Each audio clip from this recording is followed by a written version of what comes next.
तारिक परदेसी, नाम सुनते ही जहन में एक ही चीज़ आती है और वो है पहाड़ी गाने। पहाड़ी ज़बान पर काम करने वाले, पहाड़ी ज़बान में लिखने वाले, अपने 30 साल की उम्र जो है इन्होंने पहाड़ी ज़बान को दे दी और जिसके बाद इसको निखार कर सामने लाया अपनी खूबसूरत आवाज़ में। हमारे साथ मौजूद हैं आज तारिक परदेसी, जिनका ताल्लुक ज़िला कुपवाड़ा की तहसील करना से है, जो कि जम्मू कश्मीर की आखिरी तहसील भी है। बहुत शुक्रिया अपना वक्त देने के लिए तारिक साहब। बहुत बहुत शुक्रिया आपका। सबसे पहले मैं एक बात ऐड करूंगा इसमें, कई लोग मुझे तारिक परदेसी के नाम से ही सर्च करते हैं, तो वहाँ मेरे नाम के इतने लोगों ने चैनल बनाए होते हैं तो उसमें मेरा एक भी नहीं होता। मेरा नाम पूरा सैयद तारिक परदेसी है जी। तो सैयद तारिक परदेसी के नाम से जितने जो भी चैनल पेज होंगे वो मेरे होंगे। तो आपने भी तारिक परदेसी कहा, इसलिए मैंने कहा मेरा नाम सैयद तारिक परदेसी है, ताकि लोगों को सर्च करने में आसानी हो जाए। सैयद तारिक तो आपका नाम है, परदेसी कब से हुआ? तखल्लुस है। तखल्लुस है। हम मतलब क्या सोच के आपने परदेसी तखल्लुस रखा अपना? जब मैंने ये नाम रखा तब मेरे पास इतनी सोच ही नहीं थी। अच्छा। बहुत छोटा सा था, लेकिन अभी आके पता चला कि उस टाइम कितनी अच्छी सोच थी जब मैंने परदेसी नाम रखा था। क्योंकि मुझे तो शायद बचपन में ही पता चल गया था कि हर इंसान परदेसी होता है, लेकिन बाकियों को अभी भी समझ नहीं आई।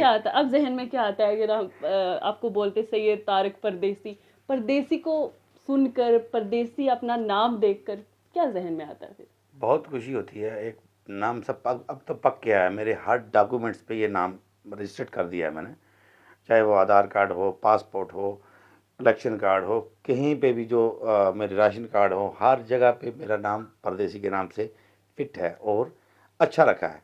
मैं एक बार की बात है, पाकिस्तान हज़ारा में मेरा शो था, वहाँ पे एक इसी तरह एंकर ने मुझे ऐसे पूछ लिया, जी यही आपका सवाल, आप जो आपने बताया कि आपने परदेसी क्यों लिखा है, परदेसी क्यों रखा है।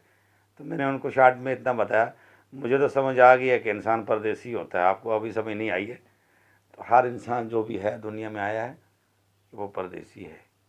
बिल्कुल। आखिर हमने सब ने यहाँ से जाना है, देश हमारा कोई और है, यहाँ हम परदेश में हैं।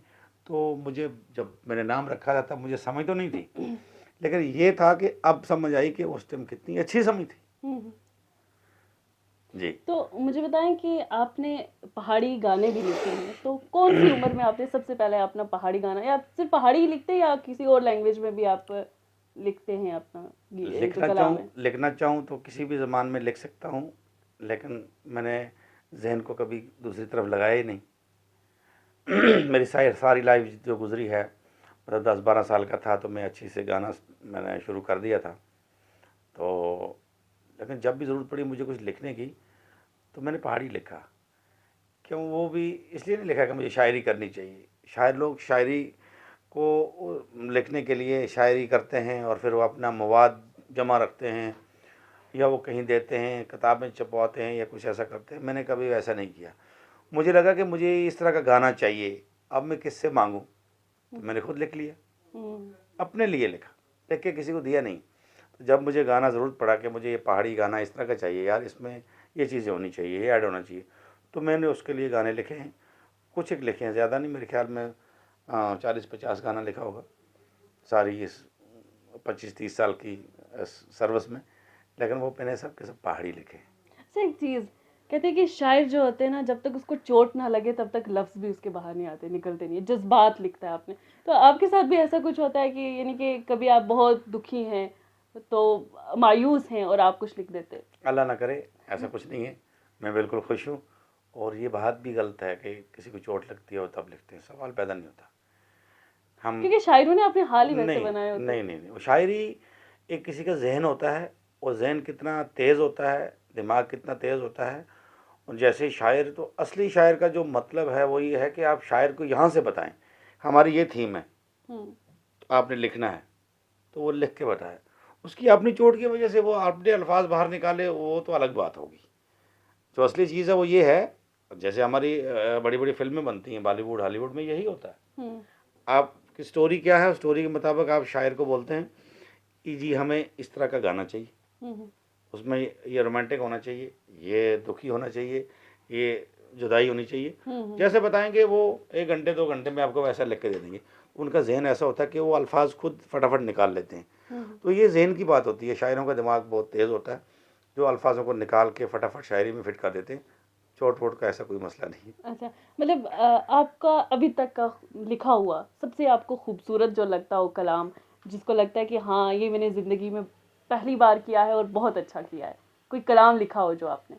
मुझे तो याद भी नहीं है अपने मैंने कितने कलाम कलाम लिखे, वो कहाँ छोड़े। मैंने कैस्टों में गाए हैं और रेडियो से भी कुछ गाने मेरे चल रहे हैं। रेडियो कश्मीर से जब एक दौर होता था हमारा, पहले कैस्टें बड़ी चलती थी, यानी 98 से लेके 2006 तक जो है वो 7-8 साल बड़ा अच्छा काम रहा कैस्टों का। कैसेट टेप रिकॉर्ड में लोग सुनते थे। उसके लिए हम जब डिमांड मुझे आती थी कंपनी से भी, आज आपकी 5 कैसेटें रिकॉर्ड करनी है, अगले महीने में आपकी 3 करनी है, तो गाने कहाँ से लाएं? तो फिर मैं लिखता था अपनी मजबूरी की वजह से। तो उस समय मैंने लिखा हुआ एक गाना मुझे शायद याद है। ऐसे तो मेरे गाने बड़े हिट हुए जो रेडियो पे मैंने लिखे। मैंने फौजियों के गाने लिखे, मैंने पुलिस वालों के गाने लिखे, मैंने ड्राइवरों के ऊपर लिखे, मैंने परदेश के ऊपर लिखे, काफ़ी हिट हुए सारे गाने। लेकिन ऐसे ही जो एक अपने दिल के लिए एक मैंने गाना लिखा था कि उसको मैं आपको सुना देता हूँ ऐसे ही। शायरी में सुनाऊँ या गा के सुनाऊँ? गा के। गा के सुनाऊँ तो वो ऐसा था कि मतलब अपने दिल से एक बात हो रही है कि किसी के सामने आपको जाना, दिल लगाना, ये अच्छी बात नहीं है। मतलब इस तरह से था कुछ वो। भोले आवे दिला लोकां सामने तू जाई ना, भोले आवे दिला लोकां सामने तू जाई ना, लोकां वे बेगाने आंदे घर तू बसाई ना, भोले आवे दिला लोकां सामने तू जाई ना। मतलब यही था क्या इसका बात है। थीम कि अपना जो दिल है किसी के सामने नहीं जाना, उनके घर अपना दिल नहीं लगाना। मतलब वो लोग ऐसे कर देंगे जैसे हीर रांझा रांझा मजनू वगैरह उनकी जो हालत हुई है इश्क में, तो उस चीज़ को मद्देनज़र रख के मैंने भी वो एक इश्क का गाना लिखा था कि दिल लगाने वाली बात नहीं करना। तो ये गाना बड़ा अच्छा मुझे अब अभी तक भी बड़ा अच्छा लगता है। मतलब सूफियाना भी लिखते हैं, सूफियाना कलाम? सूफियाना भी लिखते हैं, बीच बीच में लिखते हैं, लिखा है मतलब किसी ज़माने में। अभी तो नहीं लिखता हूँ, अभी तो आजकल तो टोटली लिखता ही नहीं हूँ मैं। अभी मैंने पिछले 2-3 साल से 2 गाने, मेरा एक गाना है मेरा बाय बाय कह के ये यूट्यूब में, वो मैंने खुद लिखा हुआ है। और एक मेरा बंगस वैली गाना है, शायद आप लोगों ने सुना हो।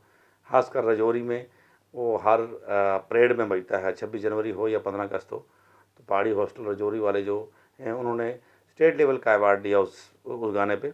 वो बंगस वैली ढोक का गाना मैंने ट्राइबल जो पहाड़ी ट्राइब करते हैं उस हिसाब से मैंने उस पर एक गाना लिखा था।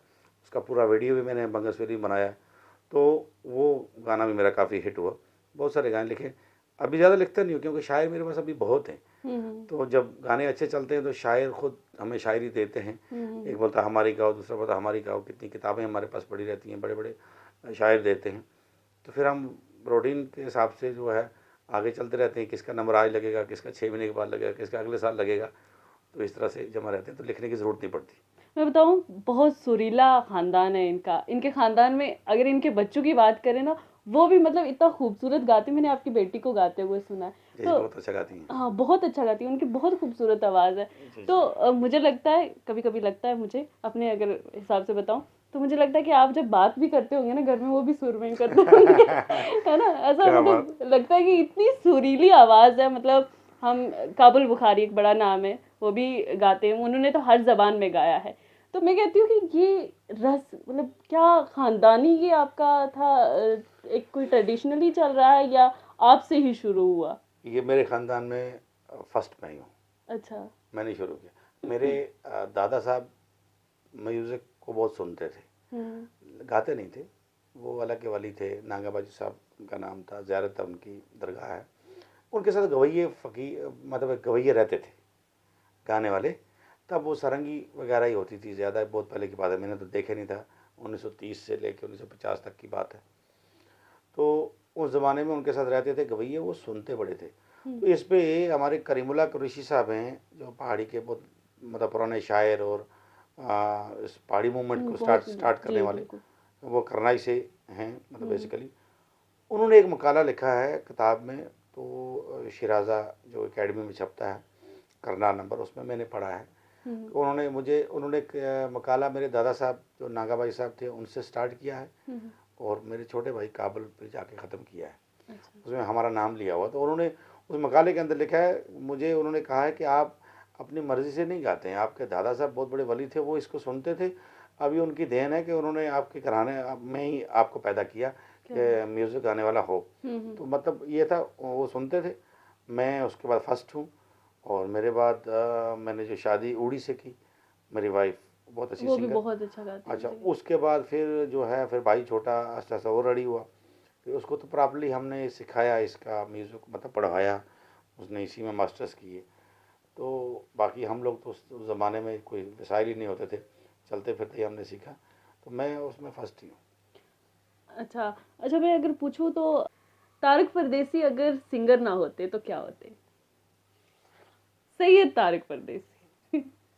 मैं होता बस या फौजी होता या पुलिस वाला होता। अच्छा, क्यों? उस वजह? मतलब उस मेरे दौर के जितने लोग भी हैं ना, सबका ज़ोर उस टाइम यही था, आर्मी में भर्ती हो जाएं, मतलब फोर्सेस में भर्ती हो जाएं, चाहे पुलिस हो, बीएसएफ हो, आर्मी हो, कोई भी हो, फोर्सेस में। हालांकि मैं भी कई बार गया, कई बार मैंने ट्राई दी। मैं उस टाइम इतना पतला होता था, मेरा वज़न कम हो जाता था, लंबा पूरा 6 फुट था, लेकिन वेट मेरा 48 नहीं होता था, पूरा 46। एक बार मैंने 18 केले खाए। मैंने कहा सर वेट हो जाए, फिर भी आधा किलो कम हो गया। फिर एक बार मैं बैंड में सेलेक्ट हो गया था दिल्ली में, बीएसएफ में, तो वहाँ में कोई टाइम रहा। फिर मेरे दूसरे ब्रदर थे, वो भी इसी में फोर्सेस में थे, तो 98 में उनका एक्सीडेंट में डेथ हो गई। फिर मुझे मदर ने नहीं जाने दिया, तो फिर मैं शौक के तौर पे बस इसको बढ़ाता गया। तो जब 2001-2 में मेरी शादी हुई, जब फिर उसके बाद हमने इसको प्रोफेशन बना दिया। उससे पहले शौक के तौर पे गाते थे। फिर जोड़ी बना के आपने हाँ, गाना फिर शुरू जम्मू किया। कश्मीर में एक ही जोड़ी थी कि हाँ, हम जब यहाँ जम्मू बस स्टैंड से गुजरते थे, दुकान वाले बेचारे उठ के बाहर आ जाते थे। कोई बोला था हमारे पास पानी पी लो, कोई बोला था कोल्ड ड्रिंक पी लो, कोई बोला था जूस पी लो, चाय पी लो। इतना प्यार दिया लोगों ने 2006 तक। उसके बाद जब मोबाइल सिस्टम आया, इसने वो टेप रिकॉर्डों को ख़त्म कर दिया। तो फिर उसके बाद फिर हमने 5, 6, 8 साल 10 साल मतलब आउट ऑफ टच ही हो गए। अब सोशल मीडिया इतना था नहीं, तो 2015 के बाद फिर हमने इसको स्टार्ट किया यूट्यूब के थ्रू, फेसबुक वगैरह ये चीज़ें करते करते 15 के बाद फिर हम दोबारा सरगर्म हो गए। तो हमने चैनल बनाया, तो लोगों से कनेक्ट हो गए। तो अभी तो बड़ी अच्छी मार्केटिंग, कैसेट के दौर से भी ज़्यादा अच्छी मार्केटिंग हो रही है आजकल, क्योंकि सोशल मीडिया फटाफट भी हो जाता है। लेकिन एक बात है कि वो मज़ा उतना नहीं जितना प्यार मोहब्बत पहले होता था, लोग बड़े मतलब देखते थे, तो वो आज उतना नहीं है, क्यों आज चीज़ आम है। पहले 30 रुपये लगा के लोग मेहनत से ना, गरीब लोग बेचारे मजदूरी करके 30 रुपये जमा करके ले जाते थे, कैसेट लाते थे, फिर उसको बड़े प्यार से सुनते थे, पैसे लगाए। आजकल सोशल मीडिया फ्री है, इंटरनेट फ्री है, आप रिचार्ज करो अपने कॉल के लिए, आपको 20-50 GB ऐसे मिल जाते हैं। तो एक देखेंगे गाना, दूसरा नहीं देखेंगे, तो ऐसे थोड़ा सा वो प्यार नहीं रहा है जो आपकी था। फैन फॉलोइंग बड़ी है, मैंने देखा है आपका पेज, अच्छी खासी फैन फॉलोइंग है। आपको लोग शादियों में बुलाते हैं, है ना, तो अक्सर आप प्रोग्राम्स में ही बिजी होते हैं। बिल्कुल होता हूँ। तो मुझे बताएं, कभी आपके साथ कोई ऐसा वाकया हुआ कि आपका बहुत डाई हार्ट फैन आपको मिला है? कोई मतलब दिलचस्प ऐसा कोई किस्सा जिसको लगा हो आपको मिल के कि हाँ, ये बंदा जो मिला है इतनी मोहब्बत देने वाला, कोई ऐसा? नहीं, ऐसा तो बंदे तो नहीं, ऐसे बहुत बंदे हैं, एक तो किसी एक का नाम नहीं ले सकता मैं, ऐसे बहुत हैं।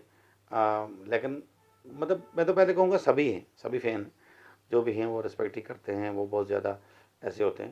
लेकिन कुछ कुछ ऐसे ख़ास भी हैं जो मतलब बिल्कुल चाहते हैं सुनना, या इस तरह से मतलब एकदम पागल फ़ैन जिसे कहते हैं, वो तो बहुत सारे ऐसे हैं, लेकिन मैं अब किसी का नाम नहीं ले सकता। और दूसरी बात है कि अब मौका नहीं मिलता रोज़ मिलने का किसी से, तो ऐसे अगर हम सबसे मिलें तो हज़ारों निकलेंगे, लेकिन मौका नहीं मिलता। तो वो लोग बेचारे अपनी जगह, कई लोग हैं हमारे नाम से उन्होंने नाम रखे हुए हैं, हमारा कपड़े पहनने का क्या स्टाइल है वो बेचारे घर पे अपना वो भी करते हैं, हम बाल कैसे रखते हैं वो भी वैसा रखते हैं। तो बहुत सारी कोशिश करते हैं जो बेचारे इस तरह से हमारे फ़ैन हैं, तो वैसा करने की। तो कहीं कहीं से पता चलता है और कहीं से नहीं पता चलता, तो सबसे हम मिल भी नहीं सकते। अब हम किसी मैरिज में फंक्शन में भी जाते हैं, तो भाई देवे वहाँ पे हम अगर 2 घंटे 4 घंटे गाते हैं, तो लोग बेचारे इतने दूर दूर होते हैं, तो आके बात तो नहीं कर सकते उस टाइम कि मैं क्या हूँ। बस ज़्यादा से ज़्यादा किसी से हाथ मिलाया, सलाम दुआ, दूर से कुछ ऐसा हुआ, बस निकल जाते। कल ही आपका एक गाना आया सुरमा, जी। उसमें शायद आपने लीडिंग एक्टर का भी रोल किया हुआ है, बड़े जी। जवान लग रहे हैं उसमें, पेट वेट भी नहीं दिख रहा है इतना। मतलब वो गाना आपका है, आपका लिखा हुआ है वो? नहीं, वो लिखा हुआ दूसरी का है, कंपोज मैंने किया हुआ है। चलिए उसके लिए बहुत मुबारक आपको। खैर वो असल में वो गाना मैंने 95 में गाया हुआ है। 95 95 में में? मैंने कंपोज अच्छा, किया ये हुआ जो अभी वकार खान ने और एजाज भट्ट ने ये रीमेक किया है? रीमेक किया, वो गाना मेरा ही है। अच्छा मैंने रेडियो पे गाया वो 95 में। जी। उसके बाद वो मैंने 98 99 में कैसेटों में भी गाया, किसी कैसेट में भी होगा वो। हम्म तो मैंने गाने के बाद 10-20 साल वो गाना इधर उधर हो गया, तो गाने तो गायब हो ही जाते हैं, कैसेटें बैठ गई। अब फिर उनको कलाकारों को मिला कहीं से, ऐसा रेडियो से सुना हो या कहीं से, तो उन्होंने उसको गाना स्टार्ट किया 1-2 साल पहले। तो वो गाया, लेकिन कुछ उल्टा सीधा गाया, आगे की शायरी पीछे पीछे की, आगे कुछ इधर से मिलाया, फिर उधर से जोड़ के लोगों को खाली उस सुरमे का नाम लेके, तो ऐसे ही लोगों को खुश करने के लिए गाया उन लोगों ने। तो लेकिन गाया और किसी एक दोस्त से वायरल भी हुआ, मतलब अच्छा लोगों ने सुना। एजाज भट्ट ने गाया तो एकदम लोगों ने वो उसकी स्टोरियाँ उठा रही हैं, मतलब रील्स बनाए, तो वायरल होने लगा।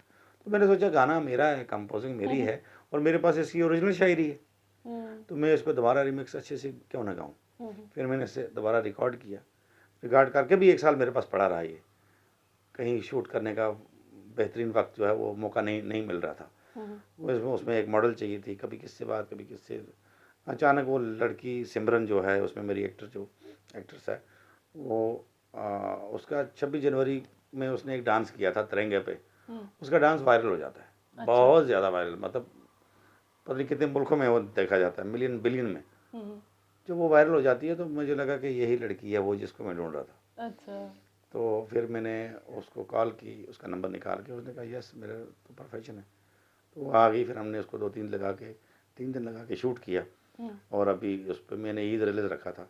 ईद पे वकार ने भी उसके एक दो अंतरे गाए हैं उसी के, गा के उन्होंने भी रिलीज़ किया। लेकिन उनके डिस्क्रिप्शन में आप देख सकते हैं, वहाँ लिखा हुआ है, कंपोज़र में मेरा ही नाम लिखा है, जो वकार ने गाया ना, वकार ने एजाज भट्ट ने गाया, उसके गाने में डिस्क्रिप्शन में और कंपोजिंग में मेरा ही नाम लिखा है, क्योंकि ये कंपोजिंग 1995 में मैंने की हुई है। अच्छा जी, थोड़ा सा गा के अगर सुना देंगे।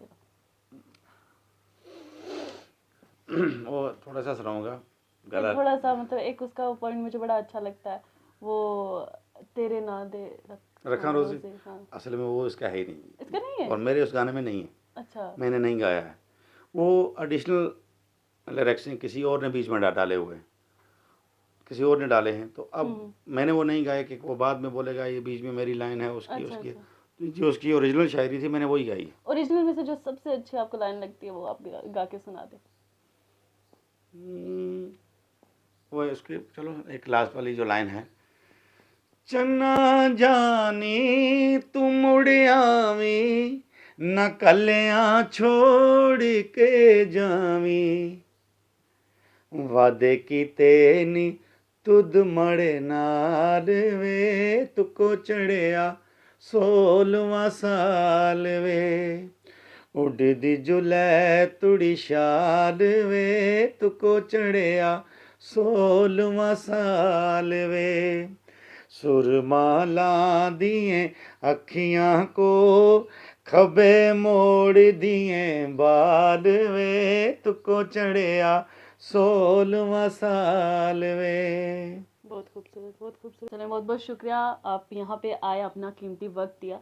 हमारे साथ थे सैयद तारिक परदेसी, जिन्होंने पहाड़ी ज़बान के लिए हमेशा काम किया है, और अब इनका रुझान जो है वो सियासत की तरफ भी जा रहा है। तो नेक ख्वाहिशात आपके लिए, आप जाएं, खूब फलें फूलें। जिस तरीके से आपने एक सिंगर होकर पहाड़ी कौम की खिदमत की है, इसी तरीके से मैं चाहूँगी कि अगर आप कल को सियासत में आ जाते हैं तो अपने लोगों की भी इसी तरीके से खिदमत करेंगे इंशाअल्लाह।